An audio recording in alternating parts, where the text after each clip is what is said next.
Congress party Ramlila मैदान में एक वोट चोरी के ऊपर रैली कर रही है। ऐसा कहना है कि कांग्रेस पार्टी के बाकी राज्यों से भी लोग इसमें सम्मिलित होने के लिए आ रहे हैं। बड़ा आश्चर्य का विषय है।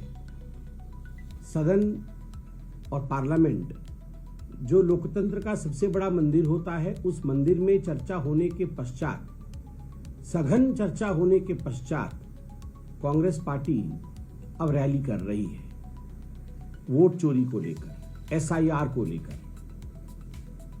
आप सभी जानते हैं कि किस प्रकार इसी कांग्रेस पार्टी ने एसआईआर के ऊपर चर्चा करने के लिए आवेदन दिया था पार्लियामेंट में, और पार्लियामेंट में इलेक्शन रिफॉर्म्स को लेकर, जिसमें एसआईआर के विषय में सभी कांग्रेस पार्टी के वक्ताओं ने, सभी विपक्ष के वक्ताओं ने अपने मन की बात रखी, अपने विषय को रखा, वो हमने सुना है और उसका उत्तर माननीय गृह मंत्री जी ने भी दिया है।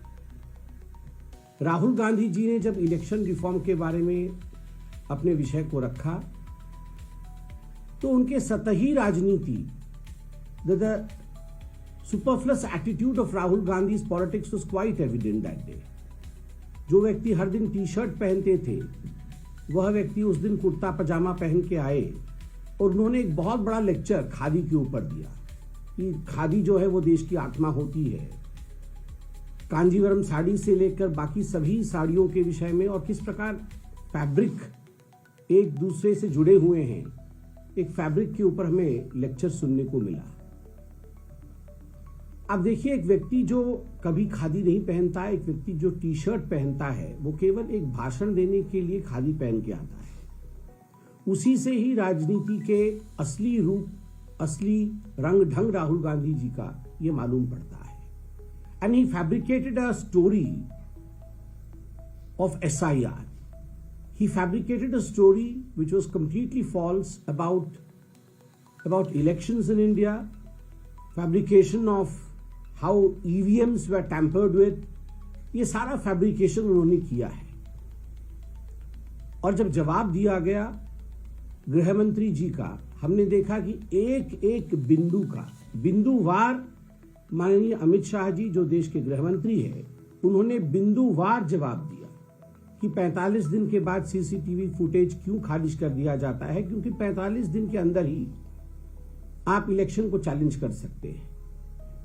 एसआईआर का अर्थ होता है परिष्कृत करना, सफाई करना इलेक्टोरल रोल को। It is the cleansing process of the electoral roll. पहले भी हुआ है, 2003 के पश्चात एसआईआर नहीं हुआ, तो एसआईआर होने की आवश्यकता क्यों है, इस विषय को लेकर भी आदरणीय गृह मंत्री जी ने विस्तार में अपने विषय को रखा।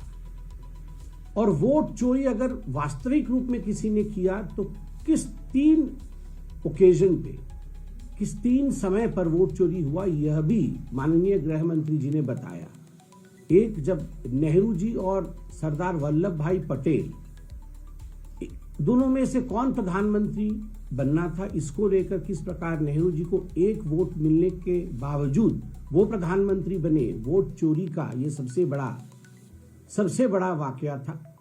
दूसरा, 1971 में रायबरेली से इलेक्शन किस प्रकार करप्ट प्रैक्टिसेस के माध्यम से इंदिरा गांधी जीती थी, ये वोट चोरी का एक बहुत बड़ा उदाहरण था।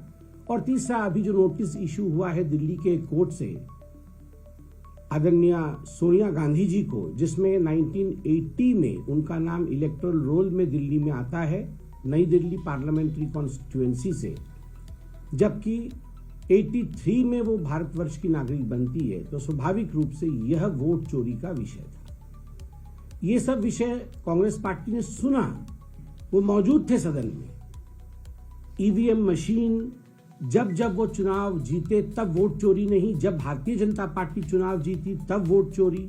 तेलंगाना, कर्नाटक, हिमाचल प्रदेश, खुद प्रियंका वाड्रा जी का चुनाव, ये वोट चोरी नहीं है। मगर जहां जहां बीजेपी जीती, कड़वा कड़वा, थू थू, मीठा मीठा, गप गप, इस विषय में भी अमित शाह जी ने बोला तो कांग्रेस पार्टी ने सुना। मगर जब गृह मंत्री जी ने घुसपैठियों का जिक्र किया कि घुसपैठियों को बचाने के लिए कांग्रेस पार्टी चेष्टा कर रही है, तब कांग्रेस पार्टी तुरंत उठकर खड़ी हुई, उन्होंने प्रतिरोध किया और फिर वॉकआउट किया। तो एक बात संपूर्ण रूप से स्पष्ट होता है कि ये जो SIR को लेकर रैली हो रही है, ये केवल और केवल किस प्रकार से घुसपैठियों को बचाने का कवायद आगे बढ़ाया जा सके, घुसपैठियों को बचाने की जो रैली है वही कांग्रेस पार्टी कर रही है। वो वॉकआउट करती है घुसपैठियों के नाम पे। आप सुनिए, प्रधानमंत्री जी ने भी कहा था इस विषय को बिहार के चुनाव के समय। आप सुनिए किस प्रकार से सदन में खड़े होकर अमित जी ने जब घुसपैठियों के विषय में कहा तब तुरंत वॉकआउट करती है कांग्रेस पार्टी।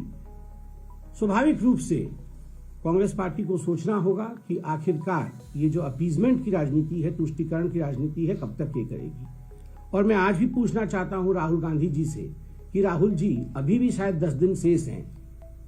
आपको अगर लगता है कि बिहार के चुनाव में किसी सीट पर गड़बड़ी हुई है तो अभी भी 45 दिन में 10 दिन शेष होंगे जब आप जाके कंप्लेंट कर सकते हैं।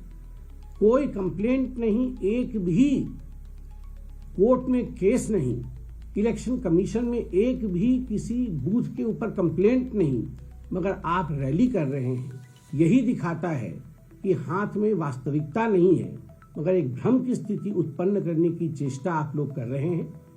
लाख कोशिश कांग्रेस पार्टी भटकाने की कर ले और हमारी संवैधानिक संस्थाओं को अपमानित और बदनाम करने के लिए कर ले, मगर विदेश भी जानता है, पूरा विश्व जानता है कि भारतवर्ष का लोकतंत्र एक बहुत सघन लोकतंत्र है और इसे हिलाया नहीं जा सकता है। धन्यवाद। कोई प्रश्न हो तो अवश्य पूछे। सर, एक नारा वहाँ पर बीजेपी स्पोक्सपर्सन से कर रहे हैं कि लगा है कि प्रधानमंत्री नरेंद्र मोदी को लेकर कि कमर वहाँ पर जो चले थे इस तरीके से कांग्रेस में लगे। देखिए, आपका प्रश्न है कि अभी रामलीला मैदान में जो रैली कांग्रेस पार्टी की वोट चोरी को लेकर हो रही है, उसमें कांग्रेस पार्टी के कुछ लोगों ने नारा लगाया है मोदी जी को लेकर कि कब्र खुदेगी। मैंने अभी व्यक्तिगत रूप से वह नारा नहीं सुना है, मगर चूंकि आपने प्रश्न पूछा है, मैं इसको तथ्यात्मक रूप से देखूंगा और इसमें अगर वास्तविकता है, इस प्रकार का नारा अगर लगा है, तो मुझे लगता है कांग्रेस अभी भी जान नहीं पा रही है। जब जब उन्होंने मोदी जी के खिलाफ गालियों का प्रयोग किया है, उनके परिवार के खिलाफ, उनकी माता जी को गाली दी है और व्यक्तिगत रूप से मोदी जी के लिए इन प्रकार के शब्दों का प्रयोग किया है, तब तब कांग्रेस को जनता ने नकारा है। अभी कुछ दिन पहले उनके एक प्रवक्ता ने मोदी जी के AI वीडियो को डाला था, जिसमें मोदी जी को चाय ले लो करके दिखाया गया था। तो स्वाभाविक रूप से कांग्रेस पार्टी में मणिशंकर अय्यर की कमी नहीं है। ये मणिशंकर अय्यर की मेंटालिटी है, जिसमें मोदी जी को गाली देना, अहंकार का झलकना और सबसे बड़ी बात है तुष्टीकरण की राजनीति के माध्यम से मोदी जी को नीचा दिखाने की कोशिश करना। मगर जनता जनार्दन जिससे प्यार करती है, जनता जनार्दन कभी भी उनके खिलाफ गाली नहीं सहती। सर, प्रमोद तिवारी का एक बयान आया है रैली से रिलेटेड। उन्होंने कहा दिल्ली में आज ग्रैब फोर्स इसीलिए लगाया गया है कि लगता है कि गाड़ियां जो बाहर से कांग्रेस पार्टी के नेताओं की आ रही हैं, कार्यकर्ताओं की आ रही है, उन्हें रोका जाए। तो प्रदूषण को लेकर जो ग्रैब फोर्स लगा है उसमें वो रैली से लिंक कर रहे हैं कि ग्रैब फोर्स इसमें लगा कि गाड़ियां रोकी जा सकें। देखिए, ये जो ग्रैब फोर्स दिल्ली में लगी है, आपका प्रश्न है कि प्रमोद तिवारी जो कांग्रेस के बड़े नेता है, उनका आक्षेप है, उनका ये कहना है कि भारतीय जनता पार्टी की सरकार ने ग्रैब फोर्स इसलिए लगाया ताकि हम कांग्रेस की गाड़ियों को अंदर नहीं आने दे सके। मुझे तो बड़ा आश्चर्य लगता है कि कांग्रेस सदन में खड़े होकर, राहुल गांधी जी परसों ही कह रहे थे कि बहुत पोल्यूशन हो रहा है और हमें इस पर चर्चा चाहिए, और मैंने देखा किरण रिजिजू जी वो खड़े होकर कहते हैं कि इसमें बाई पार्टीशनशिप के साथ हम सभी पार्टी एक मत होकर काम करेंगे और किस प्रकार पोल्यूशन कम हो उसके लिए चिंता करेंगे। ये सारे पोल्यूशन के विषय में तो कांग्रेस पार्टी और राहुल गांधी खुद ही कह रहे हैं कि जो जो मेजर्स उठाना चाहिए वो उठाना चाहिए, और जब आप ग्रैब फोर्स लगाते हैं तो आप कहते हैं कि राजनीति के कारण लगाया जा रहा है। मुझे लगता है इन दोनों विषयों को लेकर कहीं न कहीं कांग्रेस के अंदर ही भ्रांति है, उनको इस भ्रांति से दूर आना चाहिए। वैसे भी कोई लोग इनकी रैली में पार्टिसिपेट करने के लिए इच्छुक भी नहीं होंगे,